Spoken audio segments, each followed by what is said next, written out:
patch dropped, a new golem tech is amazing. Behind me, hit 120 felt easier than ever with a huge amount of bonus damage. Oh, and that pit 100 boss just gets torn apart like paper. And the main thing is that the Scent of Death Paragon node is useless. It does give us 15% damage reduction, but for normal hits on enemies we don't die, helps maybe if we stand in an elemental destruction. Don't stand in there. On top, this doesn't work against bosses. We'll never get the bonus damage and the damage reduction they needed because you can easily avoid whatever the boss is doing. And the solution couldn't be more beautiful. Blood Begets Paragon node got buffed and you will now get multiplicative bonus damage for picking up blood orbs. How do you get blood orbs though? That would be simply by consuming corpses. And we are consuming corpses all the time. Watch behind me. What am I doing? I'm standing kind of close to my opponents, right? I'm pulling them together. They're stunned. I'm raising corpses like crazy to create blood orbs and get a bonus damage multiplier. While Scent of Death wouldn't do anything for me here because I survive anyways and I have blood mist if I get into danger. Nothing actually one-hits me. Blood Begets node continuously empowers me. And I'm working on getting Flesh Eater up all the time by consuming 5 corpses for 40% multiplicative more damage. And the whole corpse consumption then doesn't only give us 30% multiplicative damage on our skeletons from the Skeletal Priest, plus another 21% multiplicative damage from Blood Getters. No, we have the aspect of the Embalmer. Finally, consume a corpse, 30% chance to form a blood orb. And you know what? Worst case scenario in a boss fight, even if you would only make 1 blood orb, that's still a 10% damage multiplier that Scent of Death won't provide you because you have too many corpses and only get the damage reduction, which is useless in that case. And if you do feel you like damage reduction, no worry, we have a solution already prepared for you. Skill department looks quite similar. First 2 points in Reap, then we're having the Hood Flesh with a triple. And yes, we're actually playing the spiked armor since it is just a nice little amount of thorns for bonus damage. Currently, the Blood Mist is actually giving us bonus crits because the bonus corpses often don't help us in many situations, but the bonus crit can lead to quite some nice blasters. We do have the 2 points in Death Approach, and right now I could move 1 point out of spiked armor because I have enough armor to actually weasel that back into Death Approach. 1 point in Necrotic Carapace is more than enough. Your Army of the Dead will always fortify you to the maximum amount since it's spawning corpses, and therefore more than 1 point is just overdoing it. You could now ask, why are we not using the Plague Corpse Tendrils into Blighted Corpse Tendrils for the chance to make blood orbs? That will work while pushing through the dungeon. It wouldn't work while bossing. And if you do actually do this, you're lacking any kind of source of vulnerable, which means that you would have to play a ring or an amulet with a lucky hit chance to vulnerable. And that doesn't feel good for this build. Lastly, the Army of the Dead with everything tacked out, 8 ranks in Golem Mastery with another 8 ranks into Hellbound Commander for that ultimate damage boost, and then the Shadow Blight key passive. To the gear and the important changes, you have 2 choices. You can play a 2-handed weapon or a 1-handed weapon plus offhand. The 2-handed weapon allows you to get that 240% bonus blighted super whammer slammer with a maximum life crit chance golem damage, and I'm currently playing Skeleton Mage's cast twice because I am simply at 100% minion attack speed with my gear. Alternative, you can play a main hand and an offhand, and the good thing is that the offhand gives you another offensive aspect slot. That's actually quite cool and not to be underestimated. Plus, you can weasel out more critical strike chance if you're lacking in that department. And if you're lacking damage reduction, you could put Hardened Bones on the amulet, which leads to another 13% more damage reduction, which is essentially what the Paragon board would actually provide you. Currently, we're running crit chance, maximum life, and Hellbound Commander here. The max life would be better if it was in percentage than golem damage and ultimate cooldown reduction. And keep in mind, you always want to have golem damage, never summoning damage, because the golem damage multiplies up with your golem damage multiplier and just goes way higher. Beautiful. Now you're going to say, but we'll lose damage if we put Hardened Bones on the amulet. True, and that's what you can change. On the gloves, for example, we're currently having the aspect of reanimation with the Skeletal Mage Mastery, attack speed, mandatory, and crit chance, plus the corpse tendril size and the golem damage. Interesting part is, if we now take this or the Unyielding Commander from the ring, we could put that on the amulet, and then the amulet aspect would move to our pants, the reanimation would move to the ring, and the pants aspect would move to the gloves.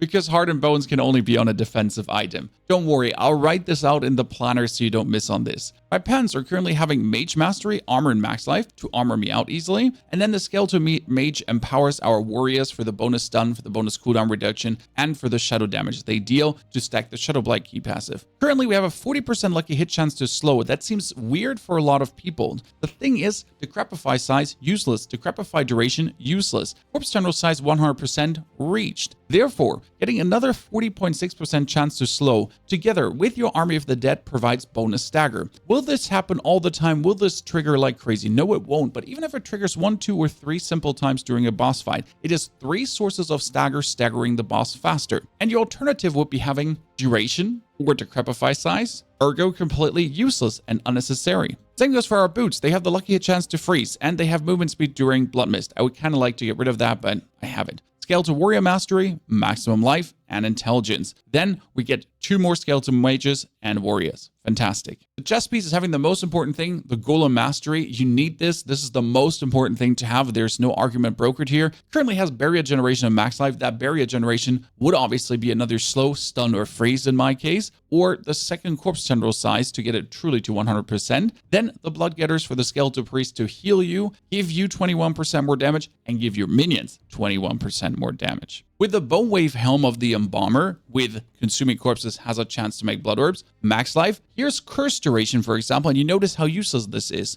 Could be just chance to stun, chance to freeze, anything, giving me even more stagger. This is a dud, though, from a tempering perspective. We have the Warrior Mastery on for more DPS, and it works nicely in the cooldown reduction to get our ulti way more often. On the rings, you do temper ultimate cooldown reduction or golem cooldown reduction, whatever you get. You do need greater affixes and attack speed that you do actually reach the attack speed cap that is needed for the ultimate super damage. Then crit chance is definitely something good to have, as you want to be at least at 50% crit chance for your minions. To have your golem just do all those billion super crits. Now, to just give you a feeling for how to play this, nothing much changed. You're going to send your golem in, you're going to trigger your Army of the Dead, you're going to Corpse Tendril, and you're going to raise your skeletons. The thing that changed, though, is you're essentially stutter step raising your skeletons. Right now, I try to stand relatively close to the boss because you do want your guys to get the Hellbent Commander anyways, but you also want to pick up the Blood Orb straight away. The problem is that you're not picking them up even if they spawn on you. So you essentially need to raise,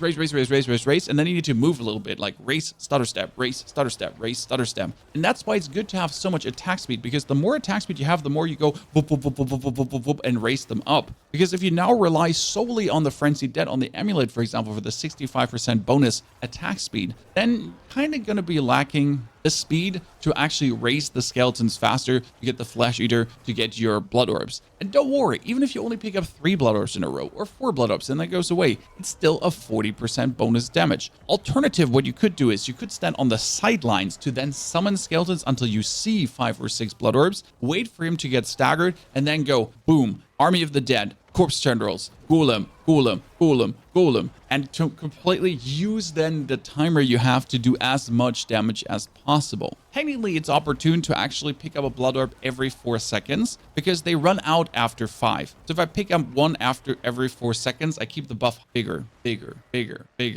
right? So we're stacking that up a little bit better, technically. I'll mostly just go in and swoop them all up and just do the most amount of damage. Now, in order to squeeze them into the Paragon board, we had to do some sacrifices. First, we're going to take all the resistance to all elements here and not the damage. We need the resistances to be resistanced out, plus the damage to crowd-controlled enemies with control and 20% multiplicative bonus damage. Kind of fits nicely in here, as you can take it relatively easy if you do have enough int on your gear, because you don't have the Skeletal Mage Mastery or the Skeletal Warrior Mastery. You can here go over the right side pass very easily to actually get the bonus damage instead. Then we're going straight up into the Flesh Eater board, and here we do manage to get the damage to elites and also the resistance to all elements, which is quite nice, together with the Amplify node for the 10% bonus damage on cursed enemies. Into the left side, for Tenacity on the Bone Graft board, that's where we can pick up even more resistance to all elements to really push that to the max. Again, if you do have all the resistance going on, You can't eradicate these points, but we do have the corporal in here currently for the 10% bonus. Feel kind of bad to eliminate that because, well, you want at least some bonus from the corporal. That goes into the hulking monstrosity, and here we're playing Debt Raiser. Why Debt Raiser here? Since Debt Raiser raises the damage of the minion and minion damage reduction nodes. That means bigger, bigger, bigger, and bigger, right? All of these are actually buffed. Plus taking all the golem damage available, we'll probably just miss 2 nodes right now because we ran out of points. That goes into the Bloodbath board, since you can easily just pick up the Essence Glyph with 39 points. And that's what we said about the 2 points down here. If you don't need this, 2 points out, you could get another Dexterity bonus for 44 and more crit damage. Into the Cult Leader, and there is now the Golem Glyph, and we can sadly only tap 39 willpower instead of 44 or 49 willpower.